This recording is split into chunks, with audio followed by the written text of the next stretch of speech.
Hello, and welcome to another episode of our psychology podcast.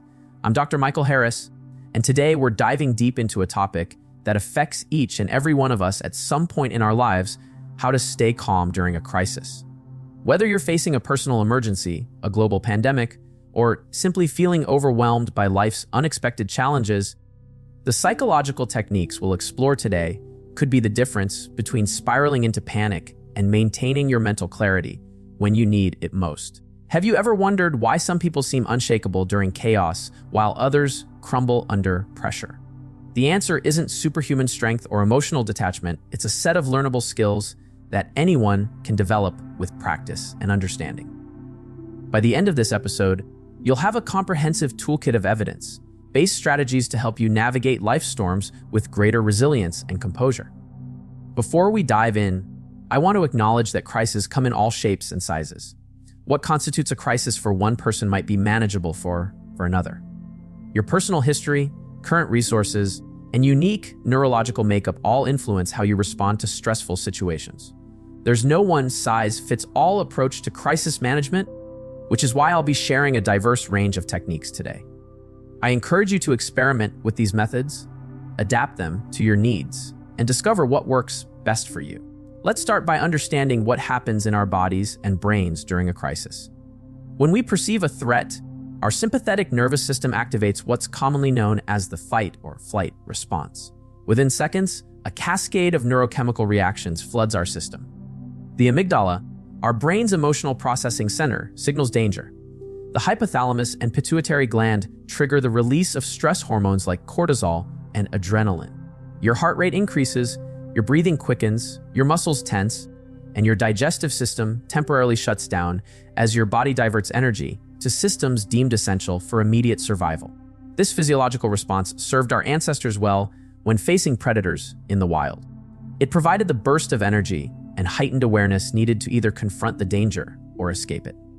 But in today's world, most of our crises don't require physical combat or flight. Instead, they demand clear thinking, emotional regulation, and sometimes complex problem-solving functions that are actually impaired when we're in a high-stress state. That's where these psychological techniques come in. They're designed to counteract our automatic stress responses and restore balance to our nervous system, allowing us to access our full cognitive capabilities even in challenging circumstances. By learning to regulate our physiological responses, we can prevent the kind of emotional hijacking that leads to poor decision-making during crisis. The first set of techniques will explore focuses on immediate physiological regulation, what to do in those critical first moments when you feel panic or anxiety rising. These are your first line defenses against the overwhelming rush of stress hormones. Deep breathing is perhaps the most accessible and effective technique in your immediate response toolkit. When we're stressed, our breathing becomes shallow and rapid, which further signals to our brain that we're in danger. By consciously slowing and deepening your breath, you can interrupt this cycle and activate your parasympathetic nervous system, the rest and digest, counterpart to fight or flight. Try this simple exercise right now, wherever you are. Place one hand on your chest and the other on your abdomen. Inhale slowly through your nose for a count of 4, feeling your abdomen expand like a balloon. Hold that breath gently for a count of 2. Then exhale through your mouth for a count of 6, feeling your abdomen contract. The key is to make your exhale longer than your inhale, which has been shown to reduce heart rate and blood pressure rapidly. Continue this pattern for just 1 minute and notice how your body begins to respond. What you're doing with this exercise is essentially hitting the brake on your sympathetic nervous system and giving your parasympathetic nervous system a chance to engage. This physiological shift creates the conditions necessary for clearer thinking and emotional processing. It's remarkable how something as simple as controlled breathing can have such profound effects on our neurochemistry. Another immediate intervention technique is progressive muscle relaxation. During crises, we often hold tension in our bodies without realizing it. This tension feeds back into our stress response, creating a vicious cycle. Progressive muscle relaxation involves systematically tensing and then releasing different muscle groups throughout your body, helping to release stored tension and send signals of safety to your brain. Start with your feet, curling your toes tightly for 5 seconds, then releasing completely and noticing the sensation of relaxation. Work your way up through your body: calves, thighs, abdomen, hands, arms, shoulders, neck, and face, tensing each area briefly before releasing. This practice not only reduces physical tension, but also creates a focal point for your attention, drawing it away from distressing thoughts and back to the present moment. Grounding techniques are another powerful way to interrupt a stress response in progress. These techniques work by strongly engaging your sensory experience of the present moment, which helps deactivate the brain networks involved in anxiety and rumination. The popular 5-4-3-2-1 technique asks you to name 5 things you can see, 4 things you can touch, 3 things you can hear, 2 things you can smell, and 1 thing you can taste. This simple exercise forces your brain to process sensory data rather than feeding the cycle of stress-inducing thoughts. Cold water can also serve as a powerful physiological reset during moments of extreme stress. Splashing cold water on your face or placing an ice pack on the back of your neck triggers what's known as the mammalian dive reflex, a natural response that slows your heart rate and increases blood flow to your brain. This reaction was evolved to help mammals survive in water, but we can leverage it as a quick way to regulate an overactive nervous system during a crisis. Now let's move beyond these immediate interventions to discuss cognitive techniques, methods that address the thinking patterns that often accompany and amplify crisis. Our thoughts are powerful contributors to our emotional state, and learning to work with them effectively is crucial for crisis management. Cognitive reframing is a cornerstone technique from cognitive behavioral therapy that involves identifying and challenging unhelpful thought patterns. During a crisis, our thinking often becomes catastrophic and absolute. We might find ourselves thinking, "This is a complete disaster. Everything is falling apart," or "I'll never recover from this." These thoughts, while understandable in the moment, often represent distortions rather than reality. To practice cognitive reframing, start by noticing these thoughts without judgment. Then ask yourself, is this thought entirely accurate? Is there another way to look at this situation? What evidence supports or contradicts this thought? The goal isn't to force positive thinking or deny real problems, but rather to arrive at a more balanced and accurate assessment of the situation. For example, if you find yourself thinking, "This crisis has ruined everything," you might reframe it as, "This is a significant challenge that's disrupting important areas of my life right now. Some things are indeed harder or different, but not everything is ruined. I still have resources and capabilities I can draw on." This more nuanced perspective acknowledges the difficulty while avoiding the all, or nothing thinking that amplifies distress. Another powerful cognitive technique is perspective taking. In the midst of a crisis, our focus naturally narrows to the immediate threat or problem. This narrowing can be helpful for concentrating our resources, but it can also make the crisis feel all-consuming and eternal. Deliberately broadening your perspective can provide crucial relief and context. Try asking yourself, how might I view this situation 1 year from now? 5 years from now? What would someone I admire say about this challenge? How would I advise a friend facing this same situation? These questions help create psychological distance, allowing you to access wisdom and clarity that might be obscured by intense emotions. Acceptance is another crucial cognitive approach, though often misunderstood. Acceptance doesn't mean liking or approving of a crisis situation. It means acknowledging reality as it is, rather than expending mental energy fighting against facts that cannot be immediately changed.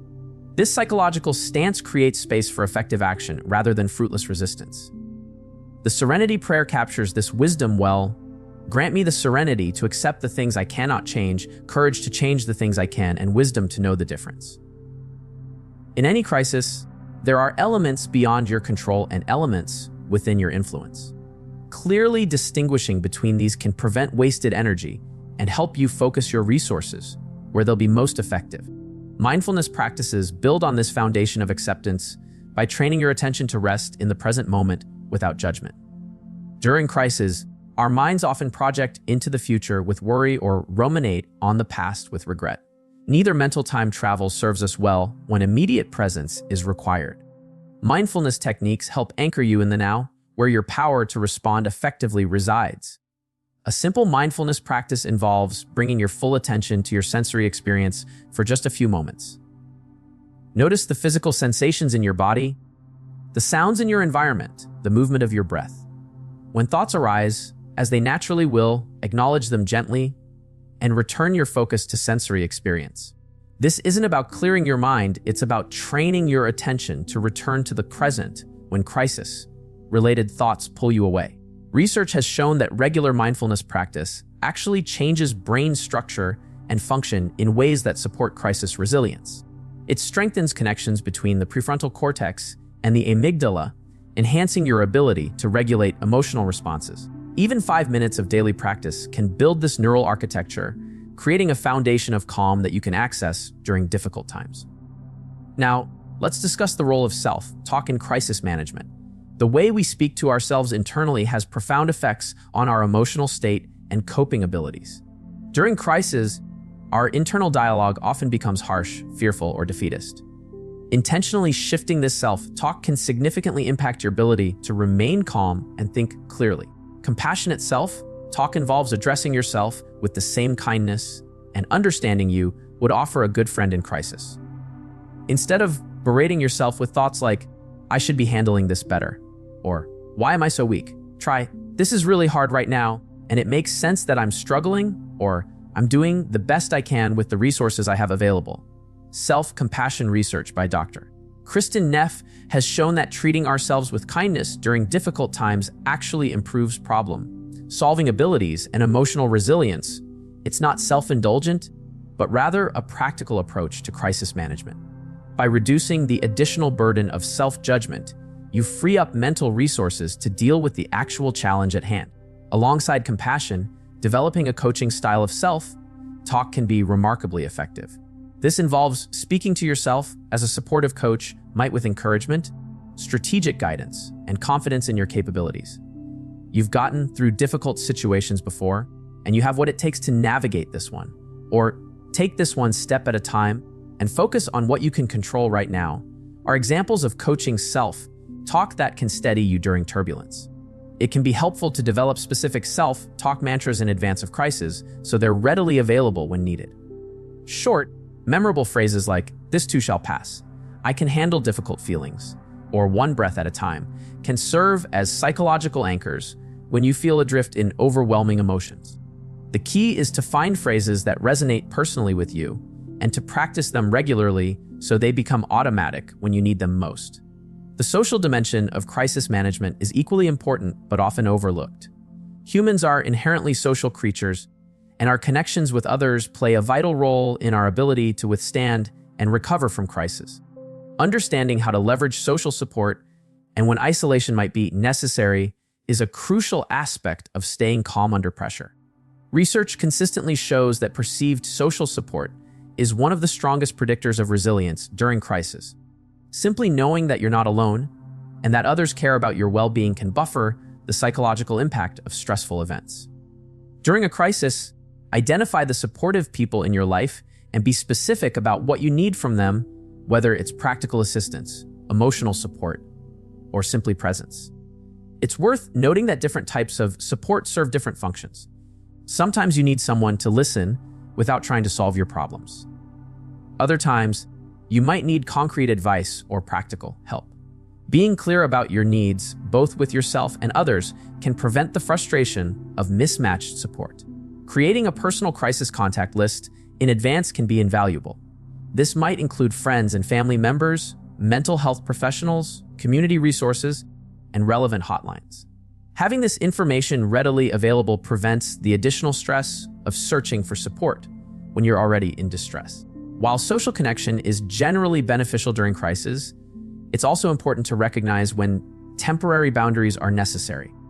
Some relationships may drain rather than replenish your resources during challenging times. Additionally, constant exposure to others' anxiety or negative perspectives, whether in person or through media, can amplify your own distress. Strategic disconnection from these influences may sometimes be an act of self-care rather than isolation. The concept of emotional contagion, our natural tendency to absorb and mirror the emotional states of those around us, is particularly relevant during widespread crisis. Being mindful of how others' emotions affect you allows you to make conscious choices about your social environment during vulnerable periods. This isn't about callous disregard for others' suffering, but rather about maintaining your own regulatory capacity so you can be of genuine help where possible. Digital communication presents both opportunities and challenges for crisis management. On one hand, technology allows us to maintain connection even when physically isolated. On the other hand, constant connectivity can bombard us with crisis-related information that overwhelms our coping resources. Establishing intentional practices around media consumption, such as designated times for checking news or social media, can help you stay informed without becoming emotionally flooded. Now, let's explore the role of physical practices in psychological regulation during crisis. The mind-body connection is bidirectional. Not only do our thoughts affect our physical state, but our physical actions can profoundly influence our mental and emotional experience. Leveraging this connection provides powerful tools for crisis management. Exercise stands out as one of the most evidence-backed interventions for stress reduction and emotional regulation. Physical activity reduces levels of stress hormones like cortisol while increasing endorphins and other mood-enhancing neurochemicals. During a crisis, even brief periods of movement, a 10-minute walk, a few yoga poses, or simple stretching can create significant shifts in your psychological state. The type of exercise that will be most beneficial varies depending on your current state and the nature of the crisis. When anxiety and agitation are high, rhythmic, repetitive activities like walking, running, or swimming can help discharge excess energy and create a meditative effect. When feeling depleted or shut down, gentle movement practices like Tai Chi or restorative yoga might be more appropriate. The key is matching the activity to your current needs rather than adhering to rigid exercise prescriptions. Sleep often becomes disrupted during crises, creating a vicious cycle as sleep deprivation further impairs emotional regulation and cognitive function. Prioritizing sleep hygiene becomes especially important during these periods. This includes maintaining consistent sleep and wake times, limiting exposure to screens before bed, creating a restful sleep environment, and using relaxation techniques to prepare your body for rest. If racing thoughts interfere with sleep during a crisis, try keeping a notepad by your bed to externalize worries or action items. The act of writing them down can reassure your brain that these important matters won't be forgotten, allowing your mind to temporarily release them. Similarly, relaxation practices like body scans or guided imagery specifically designed for sleep can help override the hypervigilance that often accompanies crisis situations. Nutrition is another physical factor that significantly impacts psychological functioning during crisis. When stressed, many people gravitate toward either not eating or consuming comfort foods high in sugar and refined carbohydrates. While these patterns are understandable, they can create blood sugar fluctuations that exacerbate mood swings and energy crashes, exactly what you don't need during challenging times. Eating regular, balanced meals becomes a form of self-regulation during crisis.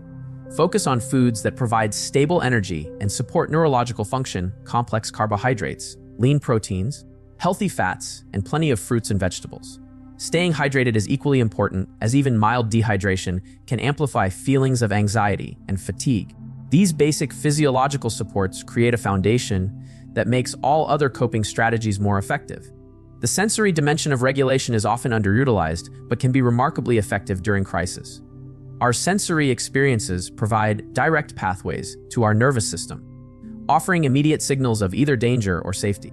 Creating a sensory first aid kit with items that engage each of your senses in calming ways gives you accessible tools for self-regulation.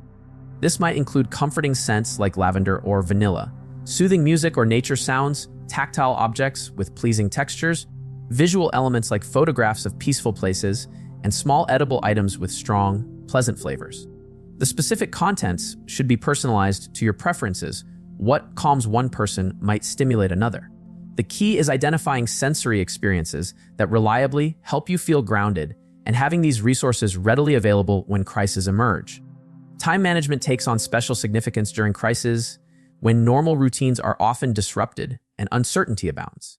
Creating temporary structures and priorities helps prevent the free-floating anxiety that comes with a lack of containment. Breaking time into manageable units, focusing on getting through the next hour rather than the next month, can make overwhelming situations more approachable. The technique of time boxing, allocating specific time periods to particular activities or concerns, can be especially helpful during crisis. This might mean setting aside 30 minutes to process emotions, make necessary phone calls or research options, followed by dedicated time for rest or normal activities. This approach prevents crisis-related concerns from consuming all available mental space while still ensuring they receive appropriate attention. Ritual and routine provide powerful psychological anchoring during chaotic times. When much of life feels unpredictable, even small, consistent practices, a morning cup of tea, an evening walk, a moment of reflection before bed, can create islands of familiarity and control. These touch points throughout the day help regulate your nervous system and provide reassurance of continuity, even amid significant disruption. The practice of psychological distancing deserves special attention in our toolkit for crisis management. This involves creating space between yourself and your immediate experience, not to avoid or deny it, but to gain perspective and access your higher cognitive functions. Research by Dr. Ethan Kross and others has shown that how we relate to our experience is often as important as the experience itself. One form of psychological distancing involves using third-person language when thinking about your situation. Instead of asking, "Why am I feeling so overwhelmed?" try, "Why is Michael feeling overwhelmed?" This small linguistic shift has been shown to reduce emotional reactivity and increase wise reasoning about challenging situations. It helps activate the observing, reflective parts of your brain rather than remaining fully immersed in the emotional experience. Visualization techniques offer another avenue for psychological distancing, the observer perspective. Exercise involves imagining yourself watching your situation unfold on a movie screen or from a distance, noticing details you might miss when completely absorbed in the experience. This doesn't mean detaching from your emotions, but rather creating enough space to relate to them differently. Temporal distancing involves mentally projecting yourself into the future and looking back on the current crisis. Ask yourself, how will I think about this situation 6 months from now? What will matter most in retrospect? What advice would my future self offer me right now? This technique leverages our brain's capacity for mental time travel to access wisdom that may be obscured by immediate stress responses. Values clarification becomes particularly important during crisis, when difficult decisions often need to be made under pressure. Being clear about your core values provides a compass for navigation when other landmarks have disappeared. Ask yourself, what matters most to me in this situation? What kind of person do I want to be as I face this challenge? What principles do I want guiding my actions? Values differ from goals in that they're about the quality of your actions rather than specific outcomes. For example, you might value courage, compassion, or integrity regardless of whether your efforts ultimately succeed in the way you hope. Connecting with these deeper values can provide stability and meaning even when external circumstances remain challenging. Decision-making processes often become compromised during crises as our cognitive resources are taxed by stress and emotional activation. Having structured approaches for important decisions can help compensate for these limitations. The STOP method offers one such structure. Stop, take a breath, observe, gather information, and notice your internal state, then proceed with a considered response rather than an automatic reaction. For more complex decisions during crises, the WRAP framework developed by Chip and Dan Hith can be valuable. What in your options? Fight the tendency to consider only one or two possibilities. Reality, test your assumptions, just actively look for disconfirming information, attain distance before deciding, use the psychological distancing techniques discussed earlier, and prepare to be wrong, anticipate multiple scenarios rather than assuming a single outcome. The concept of psychological resilience, our ability to withstand, recover from, and even grow through adversity, has been extensively studied in recent decades. This research offers important insights for crisis management, highlighting factors that contribute to this capacity and practices that can strengthen it over time. Dr. George Bonanno's research on resilience pathways reveals that there isn't a single formula for resilience, but rather multiple routes that different individuals may take. Some people manage crisis through maintaining optimism, others through practical problem solving, still others through finding meaning or through social connection. Understanding your own natural resilience tendencies allows you to leverage these strengths intentionally during difficult times. The concept of stress inoculation suggests that controlled exposure to manageable stressors, followed by successful coping, builds resilience for future challenges. This doesn't mean deliberately seeking out crises, but rather approaching everyday difficulties as opportunities to practice regulation skills. Each time you successfully navigate a minor stressor, you're essentially rehearsing for larger challenges that may arise later. Post-traumatic growth, the positive psychological changes that sometimes emerge in the aftermath of highly challenging life crises, reminds us that our relationship with difficulty is not predetermined. Research by Drs. Richard Tedeschi and Lawrence Calhoun has identified several domains where such growth commonly occurs: greater appreciation for life, more meaningful relationships, enhanced personal strength, recognition of new possibilities, and spiritual or existential development. While such growth cannot be forced and shouldn't be prematurely expected during active crises, maintaining awareness of this possibility can provide hope and a frame for meaning, making as you move through challenging experiences. The key question becomes not just, how can I get through this? But how might this experience ultimately become integrated into the larger narrative of my life in meaningful ways? Meaning-making processes are central to psychological resilience during extended crises. Viktor Frankl's work on logotherapy emerged from his experiences in Nazi concentration camps and emphasized that finding meaning in suffering, while not eliminating the suffering itself, provides crucial psychological sustenance during dark times. This meaning might come through relationships, creative expression, contributing to others, connecting with spiritual traditions, or finding purpose in the struggle itself. The practice of maintaining a dual awareness during crisis can be particularly supportive of meaning-making. This involves holding awareness of both the difficulty of your current circumstances and the broader context of your life simultaneously. Rather than toggling between immersion in pain and avoidance of it, dual awareness allows you to acknowledge suffering while also remaining connected to sources of meaning, joy, and purpose that coexist with the crisis. The role of creativity in crisis management deserves special attention.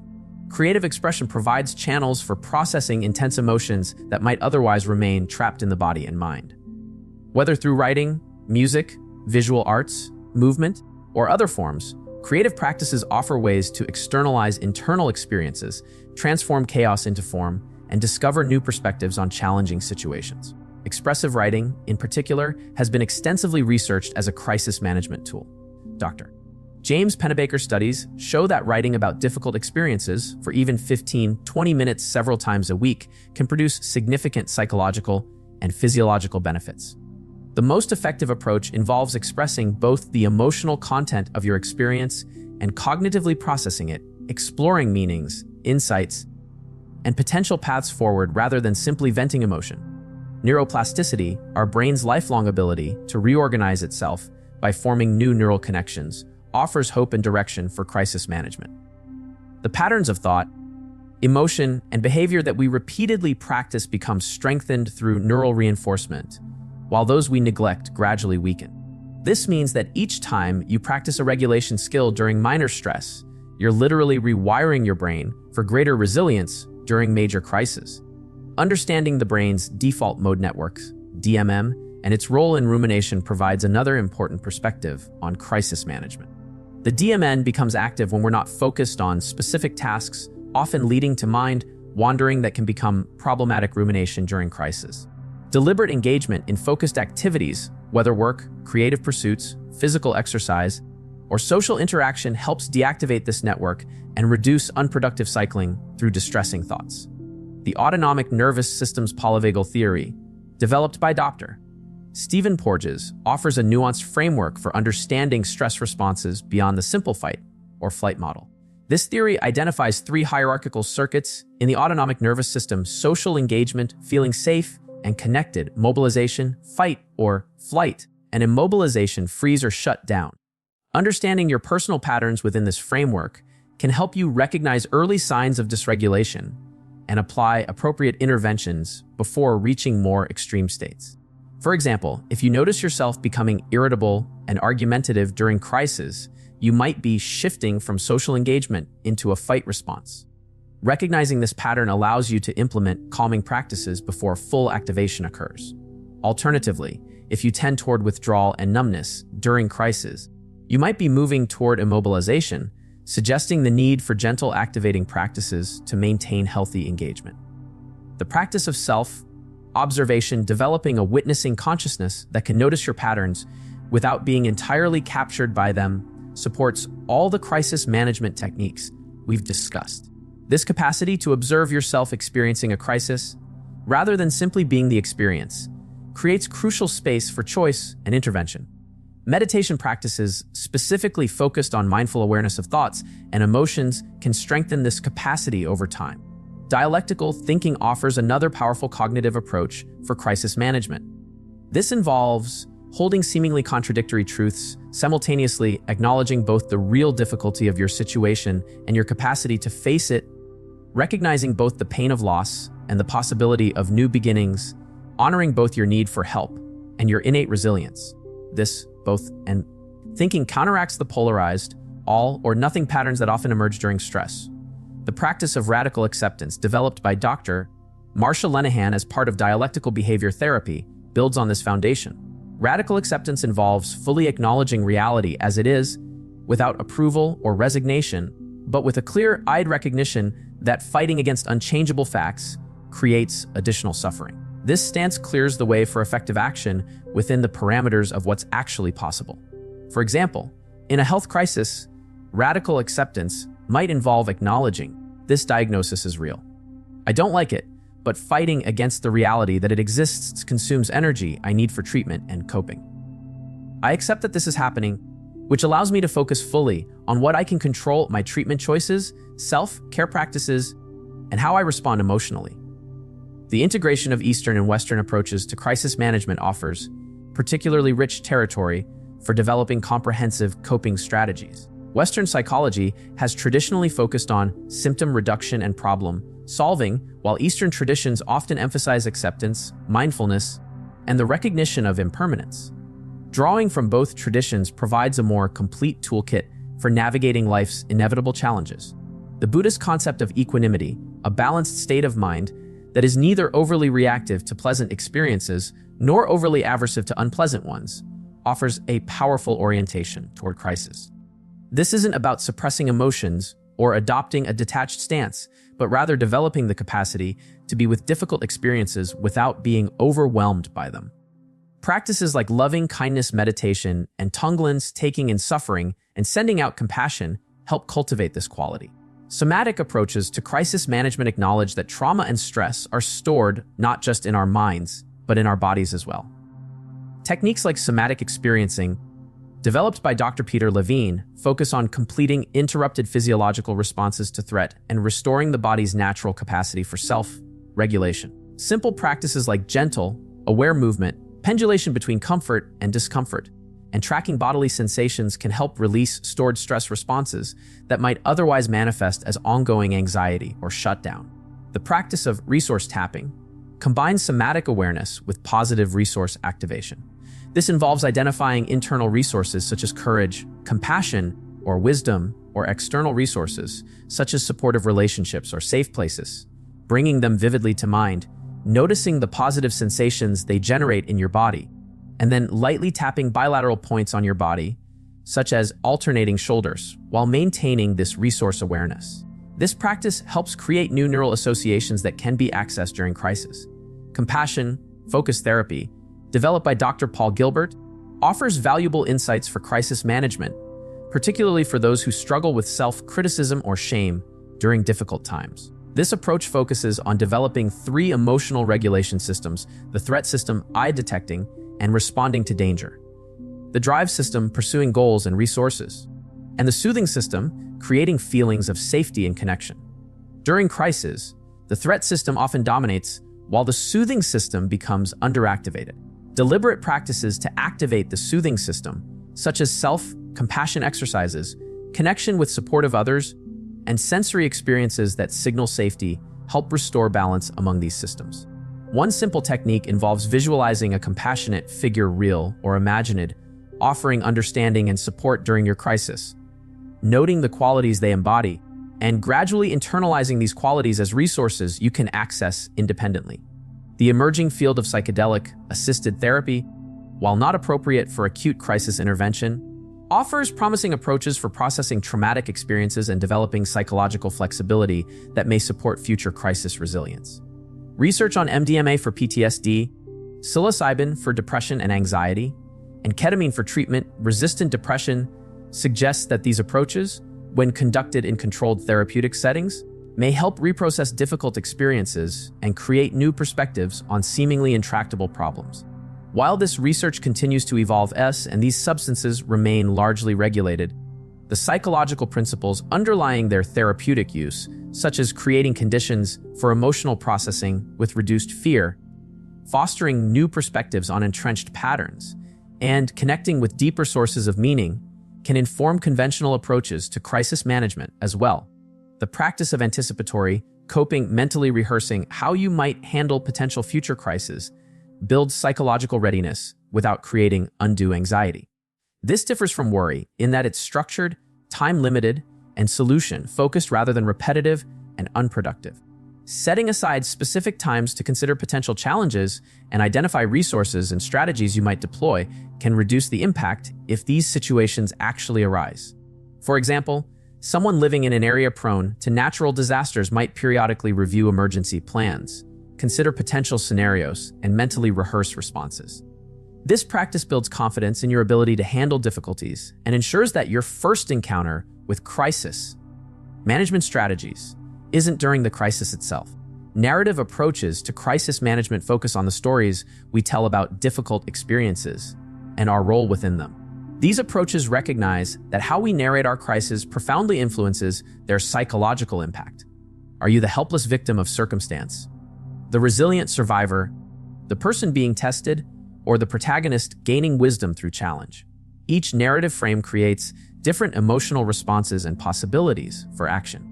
The practice of authoring involves consciously examining and potentially revising the stories you tell about crisis. This doesn't mean denying reality or forcing positive interpretations, but rather exploring alternative narratives that might be equally true and more supportive of effective coping. Questions that support this process include: what does this experience reveal about what matters to me? What strengths am I developing through this challenge? How might this chapter fit into the larger story of my life? Wisdom traditions across cultures offer perspective on human suffering that can inform psychological approaches to crisis management. Many of these traditions view suffering not as an aberration to be eliminated, but as an inevitable aspect of human experience that can be met with dignity and even transformed into a catalyst for growth. Drawing from these deeper wells of human experience can provide context and meaning during personal crisis.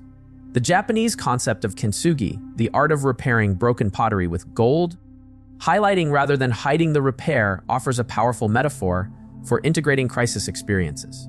This practice suggests that our breaks and repairs become part of our beauty and strength rather than flaws to be concealed. Similarly, we can come to view the ways we've mended ourselves through crisis as valuable aspects of who we are rather than shameful evidence of having been broken.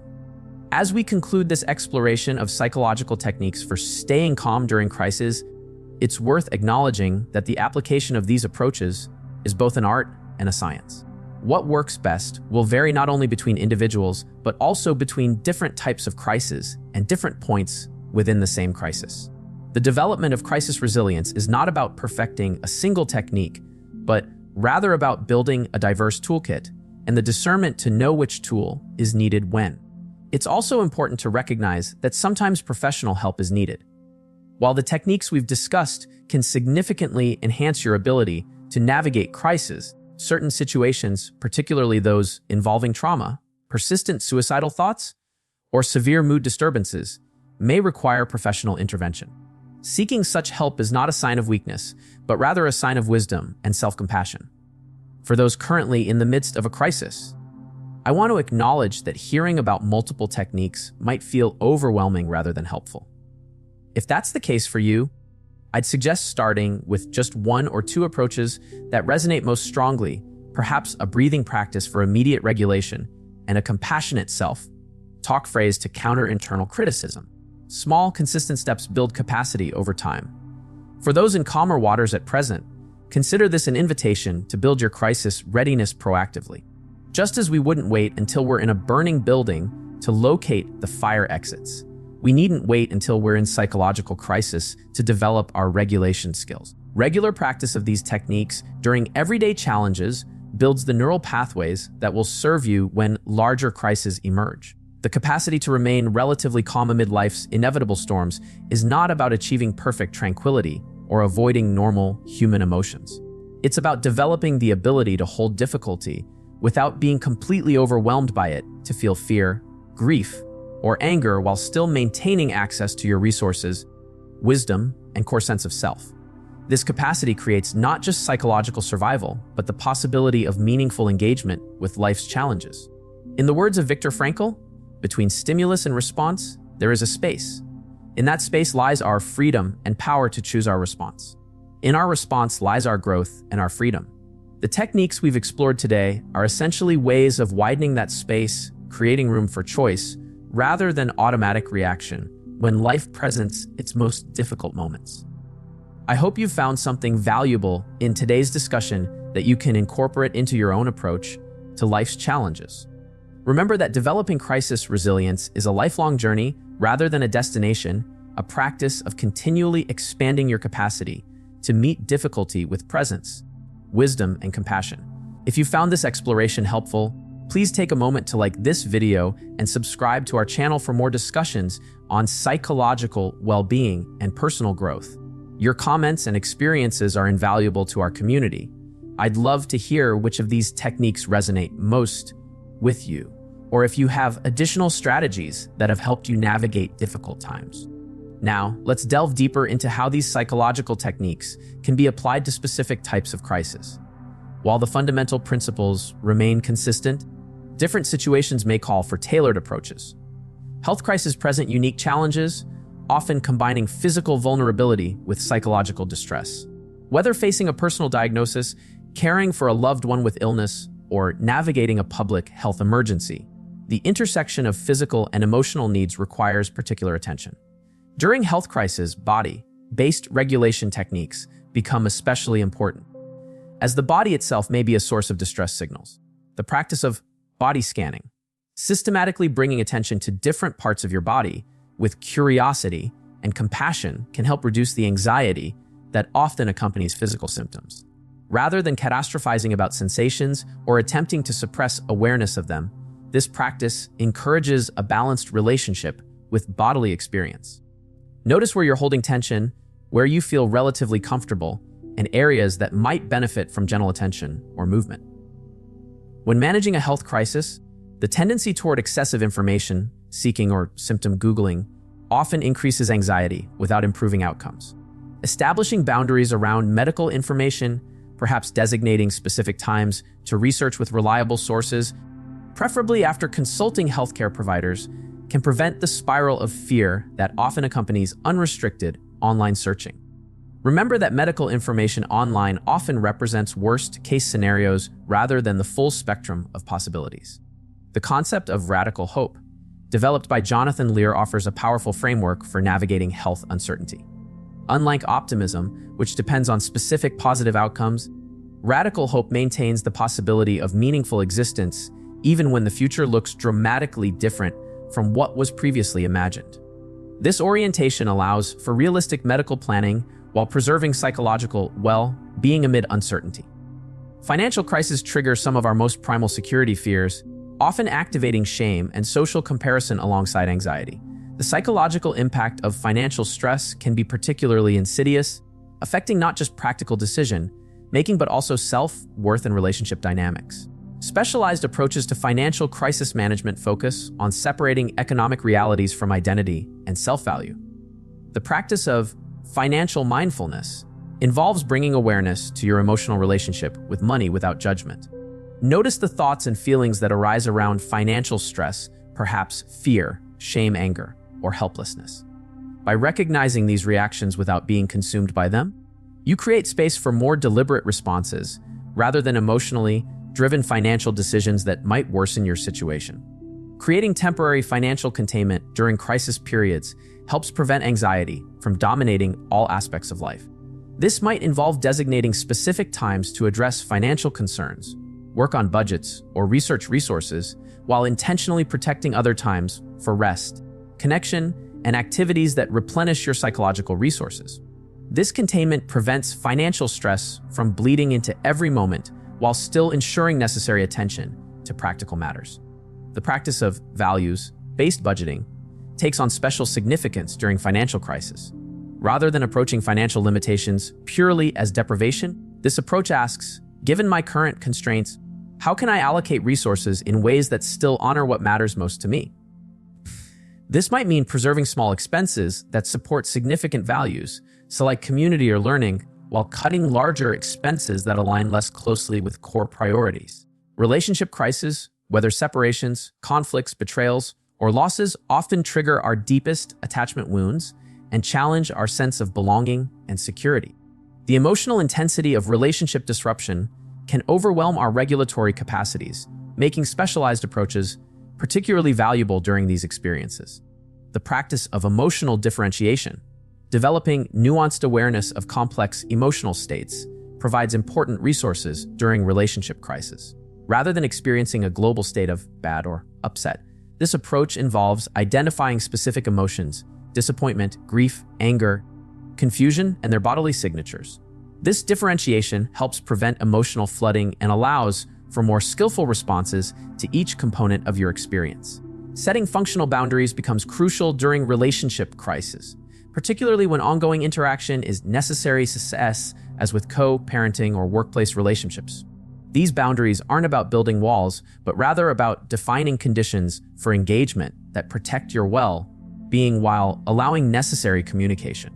Clear time limits, focused agendas for discussions, and agreements about communication channels can provide structural support when emotions run high. The concept of both thinking is particularly relevant for navigating complex relationship feelings during crisis.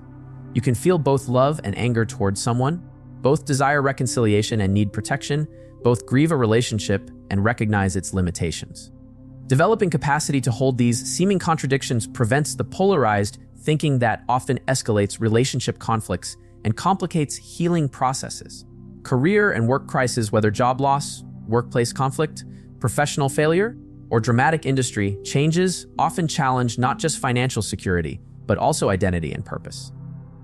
Many people derive significant meaning and structure from their work, making career disruptions particularly destabilizing to overall well-being. The practice of identity diversification helps buffer the psychological impact of work crises by ensuring that your sense of self isn't exclusively tied to professional roles. Consciously investing in and valuing multiple aspects of identity as a friend, family member, community contributor, person with specific interests and values creates psychological resilience when any single domain is threatened. During career transitions or disruptions, deliberately strengthening these alternative identity anchors provides crucial support. Networking approaches during career crisis benefit from contribution orientation rather than pure need focus. While it's natural to concentrate on what you need during career distress, shifting some attention to how you might support others in your network through information sharing, introductions, or small acts of professional generosity maintains reciprocity in relationships and prevents the disempowerment that often accompanies help seeking. This balanced approach strengthens rather than depletes social resources during vulnerable periods. The concept of career seasons offers valuable perspective during professional disruptions. Just as natural seasons bring different conditions and requirements, career paths typically include periods of growth, harvest, rest, and renewal. Recognizing these natural cycles counters the narrative of constant upward trajectory that dominates much career thinking and helps normalize periods of difficulty or transition as part of a larger professional journey rather than catastrophic aberrations. Global crises, pandemics, climate disasters, political upheaval, economic collapse present distinct psychological challenges as threat exists at both personal and collective levels simultaneously. The scale and systemic nature of these events can trigger existential concerns beyond immediate practical impacts, requiring approaches that address both tangible needs and meaning-related questions. The practice of sphere of influence mapping helps prevent overwhelm during global crises by clearly distinguishing between matters you can directly affect, those you can influence, and those beyond your control. This isn't about disengaging from larger concerns, but rather about directing your finite energy effectively. During global challenges, consciously allocating attention and resources according to this mapping helps maintain both practical effectiveness and psychological equilibrium. Media consumption becomes particularly consequential during global crises, as constant exposure to distressing information can create psychological harm without improving response capacity. The practice of information titration involves deliberately limiting news intake to what's necessary for appropriate action, seeking factual rather than emotionally inflammatory sources, and balancing awareness of problems with attention to responses, helpers, and signs of human resilience within the crisis. The concept of tragic optimism, developed by Viktor Frankl, offers a middle path between denial and despair during global crisis. This orientation acknowledges the genuine severity of challenges while maintaining belief in the possibility of meaningful response. Unlike toxic positivity, which minimizes real suffering, tragic optimism fully faces difficult realities while seeking opportunities for purpose, connection, and growth within these constraints. Collective action often serves as a powerful psychological resource during global crises, as it addresses both practical circumstances and the existential helplessness that contributes to distress. Finding ways to contribute to community responses, whether through formal volunteering, mutual aid, support for vulnerable populations, or participation in systemic change efforts, counteracts isolation and creates meaning amid circumstances that might otherwise feel overwhelming and purposeless. Beyond these crisis-specific approaches, certain advanced psychological techniques offer particularly powerful support during our most challenging experiences. These approaches often require more sustained practice, but provide proportionally deeper resources for navigating life's inevitable difficulties. The practice of affect labeling, putting feelings into specific words, has been shown through neuroimaging research to reduce amygdala activation and increase prefrontal cortex engagement, essentially helping the thinking brain regulate the emotional brain. During intense crises, even simple statements like, "I'm feeling overwhelmed and scared right now," can begin shifting brain activity patterns in ways that support regulation. The more specific and nuanced your emotional vocabulary, the more effectively this technique works. Internal family systems therapy, developed by Dr. Richard Schwartz, offers a powerful framework for understanding and working with the different parts of ourselves that emerge during crisis.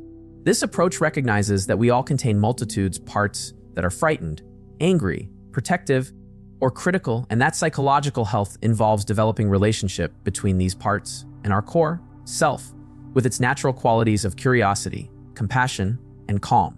During crisis, simply recognizing, "This is my anxious part speaking now, not my whole self," can create crucial distance from overwhelming emotions. The practice of pendulation, drawn from somatic experiencing therapy, involves alternating attention between areas of distress or activation and areas of resource or relative ease in the body. Rather than forcing attention to remain on either comfort or discomfort, this rhythmic movement between them mirrors the natural regulatory processes of the nervous system and prevents both avoidance and overwhelm. During acute distress, deliberately shifting attention between a point of tension in your body and a point of relative comfort helps restore natural oscillation to a system that might otherwise become stuck in activation. Attachment-based approaches recognize that our early bonding experiences create templates for how we respond to threat throughout life. Understanding your personal attachment patterns, whether anxious, hyperactivating distress signals, avoidant, suppressing needs and emotions, disorganized contradictory approaches to connection, or secure, flexible engagement with both autonomy and closeness, provides important context for your crisis responses and guidance for intentional adaptation when default patterns aren't serving you well. The practice of befriending difficult emotions represents perhaps the most counterintuitive but powerful approach to crisis management. Rather than viewing distressing emotions as enemies to be conquered or eliminated, this approach recognizes them as messengers carrying important information about your needs and values. The paradox of acceptance applies here. Often, the fastest way through difficult emotions is not resistance, but rather turning toward them with curiosity and compassion, creating conditions for their natural movement and transformation. Psychologist Carl Rogers noted that the curious paradox is that when I accept myself just as I am, then I can change. This principle underlies many of the most effective crisis management approaches. By fully acknowledging your current experience rather than fighting against it, you create the psychological conditions for organic movement and growth that forced change cannot produce. As we approach the conclusion of our exploration, I want to acknowledge that developing crisis resilience is both a personal and collective endeavor. While individual practices are essential, our capacity to weather life's storms is also profoundly influenced by community resources, social safety nets, cultural attitudes toward vulnerability, and systemic factors that either buffer or amplify the impact of crisis. True psychological resilience emerges at the intersection of personal practice and supportive contexts. The concept of resilience circles offers one model for creating such supportive context. These intentional communities, whether formal or informal, provide mutual aid during difficult times, with members offering different kinds of support based on their changing capacities. Unlike traditional support groups organized around specific problems, resilience circles recognize that everyone experiences vulnerability at different times and in different ways, creating reciprocity rather than fixed helper-helped dynamics. Indigenous perspectives on crisis and healing offer important wisdom often overlooked in Western psychological approaches. Many traditional cultures emphasize the communal nature of both difficulty and healing, recognizing that individual well-being is inseparable from collective wholeness. Practices like council circles, community rituals for marking transitions and losses, and shared storytelling traditions provide models for integrating personal crisis experiences within wider relational contexts. The emerging field of psychology suggests that our connection to the natural world provides unique resources for crisis resilience. Research consistently shows that time in natural settings reduces stress hormones, lowers blood pressure, improves mood, and enhances cognitive function, all valuable during challenging periods. Beyond these measurable effects, many people report that nature experiences provide perspective, inspiration, and a sense of belonging to something larger than individual concerns, psychological resources that take on special significance during personal crisis. As you continue developing your personal approach to crisis management, I encourage you to view this process with both patience and appreciation for your own journey. Crisis resilience isn't about achieving perfect calm during difficulty. It's about expanding your capacity to hold challenging experiences without being defined or destroyed by them. Each time you practice these skills, even imperfectly, you're strengthening neural pathways that will serve you during future challenges. Remember that crisis responses exist on a spectrum, not a binary of coping well versus falling apart. Your capacity will naturally fluctuate based on many factors: the nature and duration of the crisis, your current resources, concurrent demands, and biological factors like sleep and health status. Self-compassion during these fluctuations isn't self-indulgence, but rather a practical investment in your continued functioning and ultimate recovery. The journey toward greater psychological resilience isn't linear, but rather a spiral path that revisits similar territories at different levels of integration. You may find yourself cycling through similar challenges repeatedly, but with growing capacity to navigate them. Progress often isn't about eliminating difficulties, but rather changing your relationship to them, developing the ability to say, this territory again, but now I have new resources for the journey. In closing, I want to acknowledge both the challenge and the possibility inherent in developing these psychological skills. Staying relatively calm during crisis isn't about suppressing normal human reactions or achieving some superhuman state of detachment. It's about creating enough internal spaciousness to experience the full range of human emotions without being completely overtaken by them, to feel fear, grief, or anger while still maintaining connection to your deeper resources, wisdom, and sense of possibility. The capacity to remain present with difficulty rather than being hijacked by automatic reactions creates freedom, not just for yourself, but for those around you. By developing these skills, you become a source of steadiness in turbulent times, not through denial or toxic positivity, but through genuine presence with what is. This presence creates possibilities for wise action that reactivity cannot access. I believe that collectively developing these capacities has never been more important than in our current era of accelerating change and interconnected challenges. The skills of psychological regulation, meaning making, and wise engagement with difficulty aren't luxury items, but essential resources for navigating our complex world with both effectiveness and humanity. Thank you for joining me in this exploration of psychological techniques for staying calm during crisis. I hope you've found approaches that resonate with your personal journey and will support you through both everyday challenges and significant life disruptions. remember that progress in this domain often happens through small, consistent practices that gradually reshape your relationship with difficulty.